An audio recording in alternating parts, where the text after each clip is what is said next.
Good morning, everyone. Welcome to my paper about bureaucratic logic and cultural evolution. As scholars suggest, the core issue regarding cultural evolution is cultural change, or rather, the relationship between continuity and change.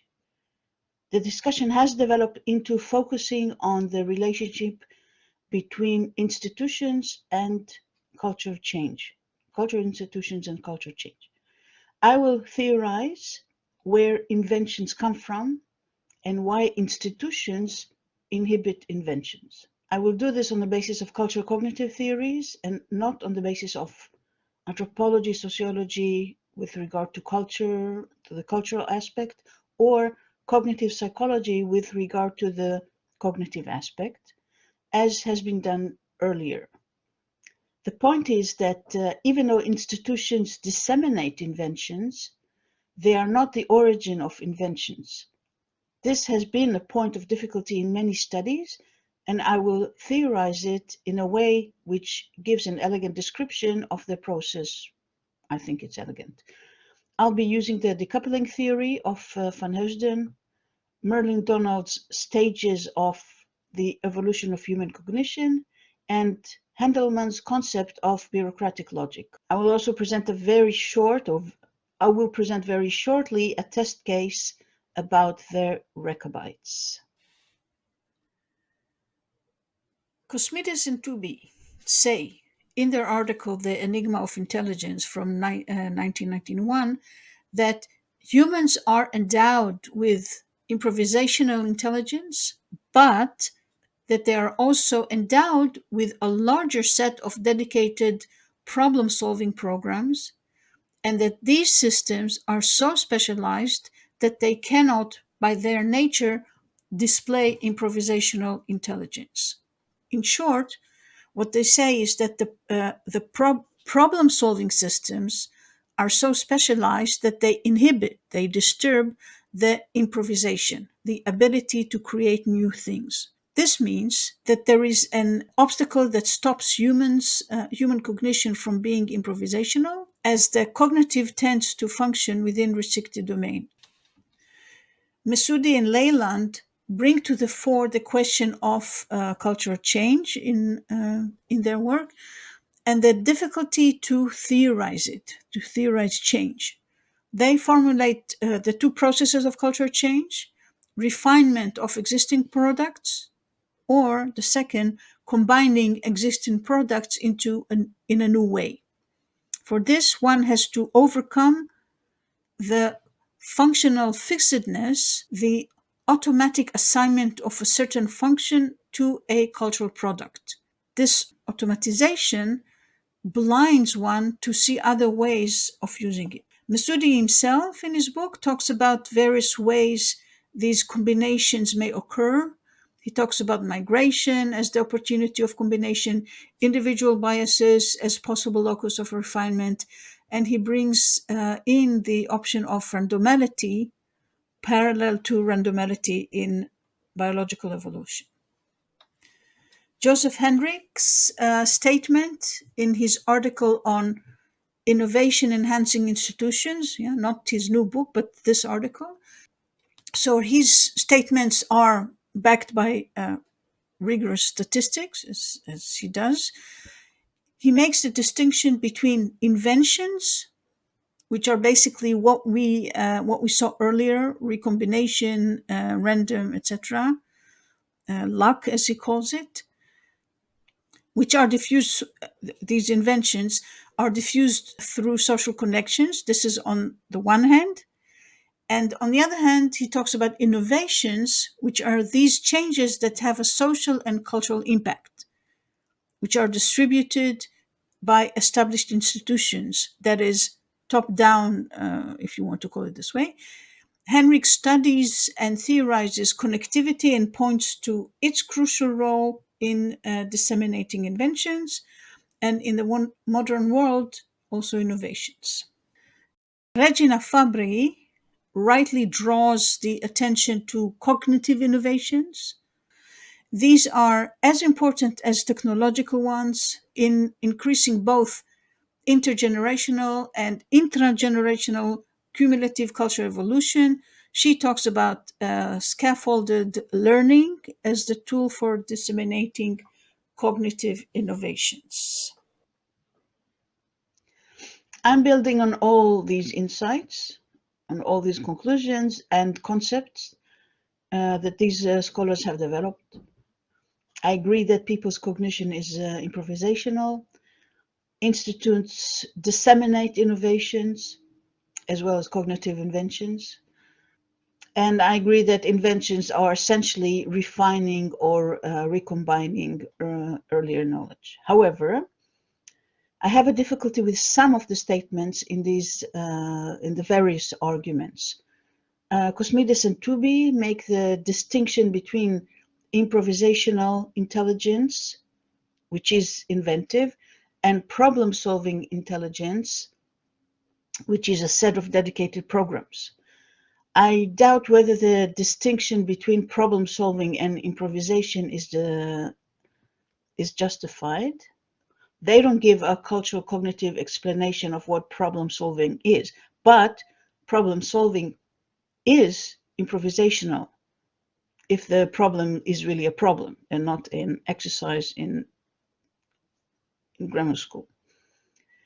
I also hesitate to call institutions enhancing innovation, as what they do is, in fact, disseminate inventions or, at most, weave inventions into the existing cultural patterns, which then makes them disseminatable. These discrepancies come about because there is no concept of culture as a cognitive phenomena in general in any of these theories.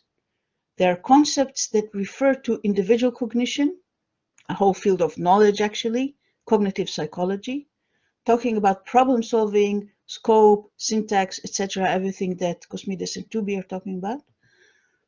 There are also concepts that refer to the behavior of society. So there we have anthropology and sociology. So we have the individual cognition, which is cognitive, and the social reality, which is not cognitive in these theories. But we don't have a concept of culture as a cognitive phenomenon. The decoupling theory will suggest such a concept. Further, there is no conceptualization of cultural types, cognitive, from a cognitive perspective. Concepts which cluster cultural cognitive phenomena into more generalized cognitive phenomena. Many cultural artifacts are mentioned, even cognitive cultural artifacts, such as mathematics, studied by Fabri, but these are details and they are not concepts. Donald's cultural cognitive stages will help here. Bureaucratic logic is a case of the third cultural cognitive stage of Donald, and it and the concept will explain why institutions inhibit invention. Bureaucratic logic was coined by Don Handelman. This concept refers to the cognitive strategy that creates the type of culture which is managed by bureaucracy, basically our type of culture. The decoupling theory. Van Heusden suggests the decoupling process as the essential step into human culture.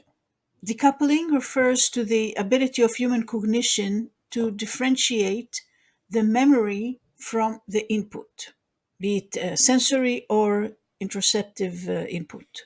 Van Heusden talks about an input which is similar but not equal to what is familiar. Such things can occur quite often. For example, seeing a new type of citrus, recognizing that it is a citrus but still not familiar. Or for very young babies, this could be seeing a familiar person, familiar in terms of smell, for example, but that the face is different because it's in a new angle. So the recognition of the difference between the input and the memory enables one to choose a reaction. And in order to construct a reaction, the brain has to explain so to speak, the difference, and then integrate the new phenomena into the memory, recombining it, if you want, into the memory. Thus, the process of recognizing the difference and devising a solution is the process of invention. This means that invention is an essential, even intuitive, part of human cognition, and it is the root of human cognition.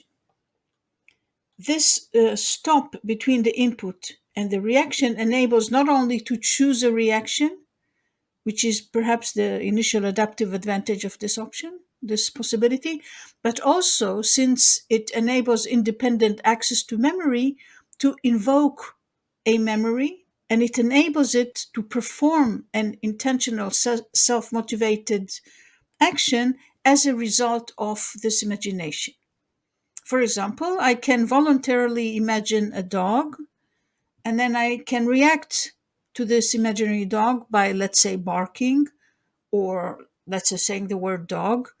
And this has a social impact. It has an impact on me and other people present, other cognitions present with me. This is, you may say, essentially theater. So the question should be, why do we not invent all the time? What is stopping the process? What is the functional fixedness or the domain that Cosmides and Toubi and Messoudi are talking about? And here again, I'm looking for an explanation which is general in terms of content, that is not focusing on one or another topic that inhibit invention, but that is a general cultural, cognitive cultural explanation. And here is when I come to Merlin Donald and his 3 stages of the evolution of human cognition, which is published, I think, in 1991. Donald talks about the evolution of human cognition beyond episodic memory and the type of culture that each such cognitive stage creates. The stages ratchet one on the previous, but they don't disappear and all exist in all current human cultures, at least the human cultures that we know. These stages thus create types of culture which humans had throughout their evolution, and these types of culture are the diverse manners of reacting to a new input, of which the decoupling theory is talking. The first type of culture cognitive strategy is mimetic cognition, which created mimetic culture. It is based on sensory and introspective information, thus intentionally mimicking this type of information and using the body as the tool. So this culture is typified by the expression of sensory information using the body, thus dance, noise, mutual movements, mimicking the environment, etc. And now for the second stage, the syntactical clustering of sets of such cultural actions into a single sign is behind the next stage. This eventually assigned auditory sign to such sets, such clusters, and has developed into language by dedicating the descending laryngeal complex and the respiratory system to it. Donald calls this stage mythic cognition, with language as its major tool. Mythic cognition turns reality into a story, syntacting, if you can say that, input or imagined reality into a linguistic product. Its expertise is to see the current situation in light of the storied imagined reality. This cognition is behind mythology, history, anything narrative, which, as we know, increases group cooperation and enlarges group size into the size of an imagined community. The core of the next cognitive stage is theorizing and categorizing information, organizing it under tags or signifiers, each of which points to a long stretch of these mythic information, including narratives, historical things, etc. But it is only tagging it. It's not bringing up everything. So this type of cognitive strategy is extremely economic for the memory, as it requires only a tiny part of information to exist in order to access a much larger chunk of information whenever necessary.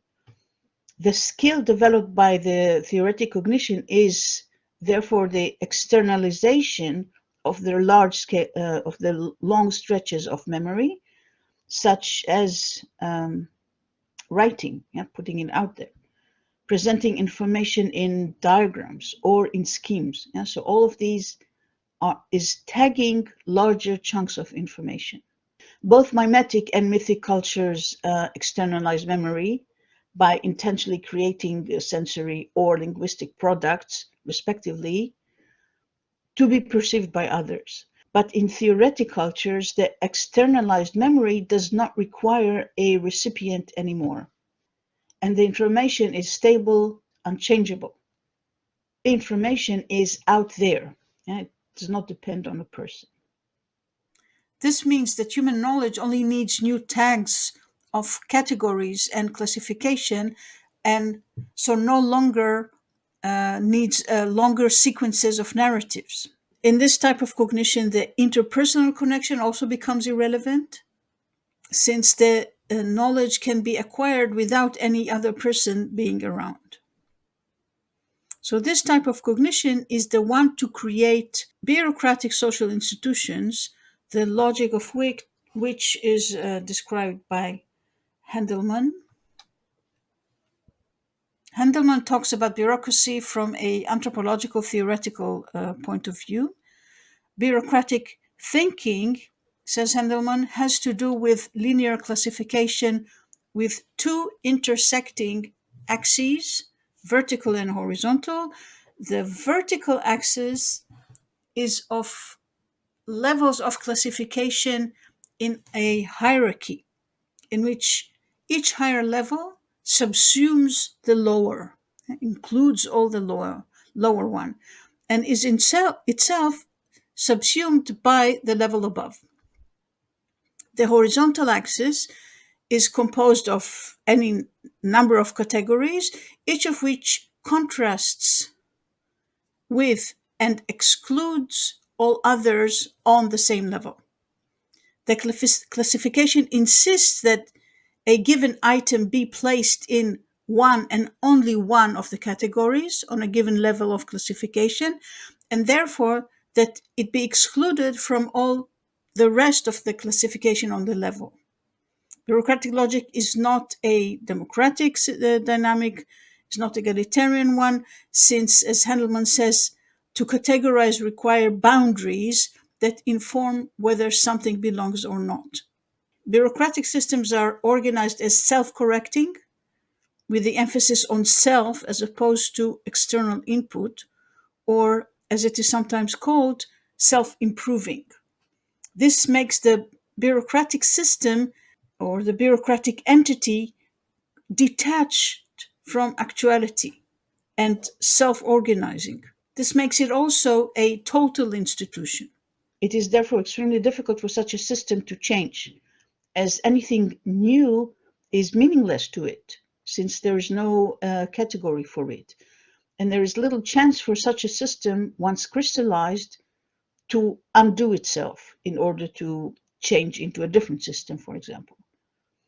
Since such institutions are so efficient in managing on a large scale, every society that has developed such institutions, for example, nation state, but also other also societies governed by non-personal rules or objective legal system, for example. Every society that has developed this has an evolutionary advantage over smaller societies that build on the interpersonal connection.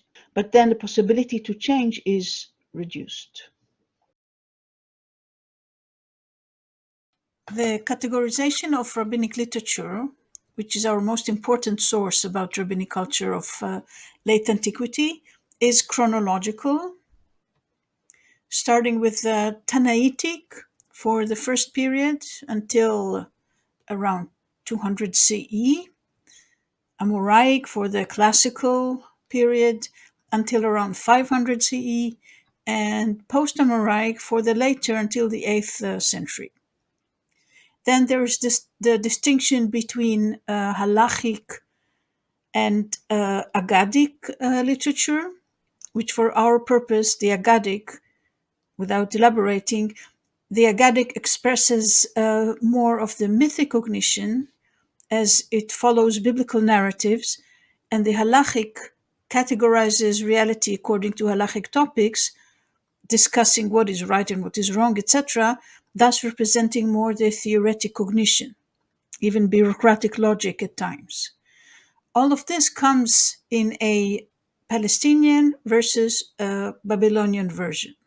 Even though we do lack the Aggadic strata in the Babylonian version, and also actually the Tanaitic halachic strata one in the rabbinic Babylonian culture. The Rechabites. The Rechabites are a group known mainly from the book of Jeremiah, chapter 35, where they are praised for obeying their father's command not to build houses or plant vine or wheat and not to drink wine. In the Jewish late antique literature, the Rechabites are not prevailing, but they are persistent. They are thus good as a case study, as we can see how they are accommodated in the various aspects of the culture and throughout the changes in rabbinic literature. So in the Tanaitic strata and in the halachic literature, the Mishnah, the Rechabites are counted among the families that bring wood to the temple, the priestly families. The Aggadic literature of the Tanaitic period refers to the story in Jeremiah, misrepresenting it by replacing obedience to their father with love of the Torah. Their customs, as they appear in the Bible, are ascribed here to their premonition about the destruction of the temple, turning these customs into mourning customs of the rabbinic culture about the temple, which is the rabbinic cultural issue. We see at this level, first, that the Rechabites are accommodated into rabbinic literature by altering their narrative to fit this literature or this culture. This is a case with the mythic parts of the rabbinic culture, the Aggadic literature.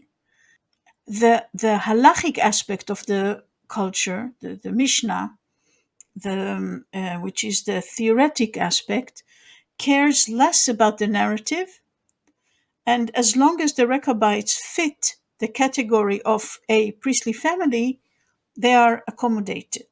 In the Amoraic halachic literature, the Rechabites are still the family of priests bringing wood to the temple, and so they are in the Babylonian halacha as well. The Aggadic literature knows them as those living beyond the Sambatyon, who will be coming back toward the end of days as forerunners of the Messiah. This narrative has no biblical roots. It is one that has developed during the centuries, since the end of the biblical period. Eventually, in Jewish culture, it would be the 10 lost tribes that take the role of being the forerunners of the Messiah. But here, at this point, it is the Rechabites. This narrative about them is similar to what is found in Christian monastic literature, a particular story, the journey of Zosimos, where they are a pious group living beyond the civilized world. So these two cultures, especially the mythic aspects of these two cultures, share similar narratives in some aspects, and there's no time here to study this in detail. What this strata shows is the level of flexibility of the mythic strata. It is flexible in the ease in which it reframes information, and this enables cultural invention by recombination, refinement, and accommodation of new data. In contrast, theoretic culture, the products of theoretic culture, is not flexible at all and can only exist as long as its inflexible information can be sustained by the culture. The post-Amoraic literature recycles most of the earlier material, and the Rechabites are not found in the halachic literature there at all. But one interesting appearance in the Agadic literature is the following. The Agadic literature tells in Midrash Tanchuma that the greatness of the Rechabites was that they kept even the very insignificant commandment of their father, while the Israelites are not keeping even important commandments given them by God. Again, without going too much into details, we can see here the impact of the theoretic culture on the rest of the society. So what we see in the theoretical cultural artifact, the Mishnah, in certain circumstances, its stability pays off by it becoming the hegemonic voice and taking over all the discursive space, so to speak, of the society. And this is what we see here when the Rechabites become more pious than pious Jews, and pious Jews in the rabbinic halachic way. To some short conclusions, an overview actually. I have described the process that unifies invention, society, change, and cognition. It shows why invention is not only intuitive to human cognition, but also essential, and how it is accommodated on the social scale. It also explains why institutions, which are so advantageous for our evolution, are in fact inhibiting the core of human cognition, how it is more so the larger the institution is, and that therefore the constant process of asserting and negating institutions is the process and dynamics of the human evolution. Thank you for listening, and I'm looking forward to the discussion.